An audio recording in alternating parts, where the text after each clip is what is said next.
க்கும் பிஎல்யூ போட்டாச்சு.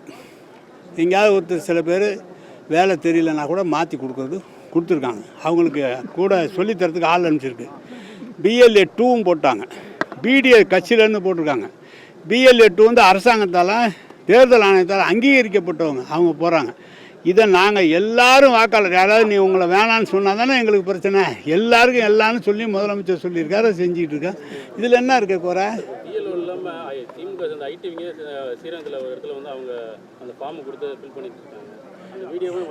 நான் சொல்கிறேங்க, ஃபார்ம் கொடுத்து ஃபுல்லப் பண்ணுறதுல என்ன தப்பு அதை மட்டும் சொல்லு. இருங்க, அரசு நான் சொல்கிறேன், நான் கொஞ்சம் இருங்கங்க. அரசு ஊழியர் புதுசாக வந்து அங்கன்வாடி பணியாளர் போட்டிருக்காங்க, சத்துணவு பணியாளர் போட்டிருக்காங்க, ரேஷன் கடையில் இருக்கிறவங்க போட்டிருக்காங்க.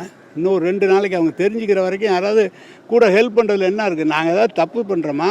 இல்லை ஏதாவது நீங்கள் போகலன்னா எங்களையும் போகாதுன்னு சொன்னால் எப்படி? நாளைக்கு ஓட்டு இல்லைன்னா நீங்கள் தான் சொல்லுவீங்க, ஆட்சியில் இருந்தீங்க ஓட்டுலாம் சேர்க்காம விட்டீங்கன்னு சொல்லுவீங்க. கரெக்டாக தான் பண்ணியிருக்கேன் சார். எந்த தப்பு சார்? அவங்க கிட்டத்தட்ட நம்ம 3 தடவை 4 தடவை லெட்டர் எழுதுனா தான் கொடுக்குறாங்க. அது கேட்டுக்கிட்டு தான் இருக்காங்க, கேட்டு தான் கொடுக்க போகிறாங்க. அதுதான் விஷயம். சரி, அந்த அம்மா வந்துட்டு வேறு என்ன திமுக நல்லா இருக்குன்னு சொல்லுவான். நான் சொல்கிறேன், ஜல்ஜீவனுக்கு பணம் தரணும்னு தரல. 100 நாள் வேலை திட்டம் நீங்களே கேட்குறீங்க, தரல. மெட்ரோவுக்கு பணம் கேட்டால் தான் கொடுக்குறாங்க, கொடுக்க மாட்டேங்கிறாங்க. நம்ம ஜிஎஸ்டி கொடுக்குறத நமக்கு கொடுக்க மாட்டேங்கிறாங்க. கேட்டால் அவங்க வந்தால் நாங்கள் முறைப்படி செய்யலைன்னா எப்படி? அனுமதி வேணும்ல. ஜல்ஜீவனே 12 திட்டங்கள் அப்படியே நிற்கிது. நாங்கள் பணம் தமிழ்நாடு அரசு சார்பாக பணம்லாம் ஒதுக்கிட்டோம், அவங்க கொடுக்கலன்னா. கொடுத்தா தான் செய்ய முடியும். நாங்கள் என்ன மத்திய அரசு கொடுக்குறது நாங்கள் வேணான்றேன். ஒன்றும் இல்லை. நல்லவர் போல நடிப்பு வந்து நாடே சரின்னு சொல்லி பலவேளை பார்ப்பான்னு சொல்லி திமுக விஜய் அறிக்கை விட்டுருக்காரு.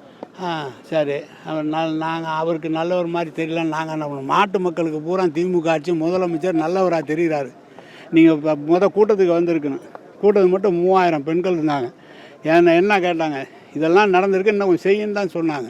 அதனால் அவர் ஏதோ சொல்கிறாரு, அவர் எப்படியாவது நான் தான் முதலமைச்சர் வேட்பாளர்னா அப்படிலாம் சொல்கிறாரு. அதுக்கெல்லாம் நாங்கள் பதில் சொல்ல.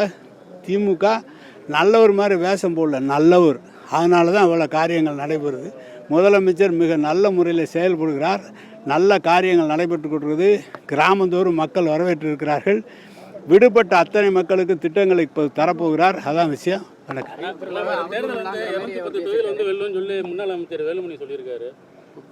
ஏன் அந்த 24 தொகுதியை விட்டாரா?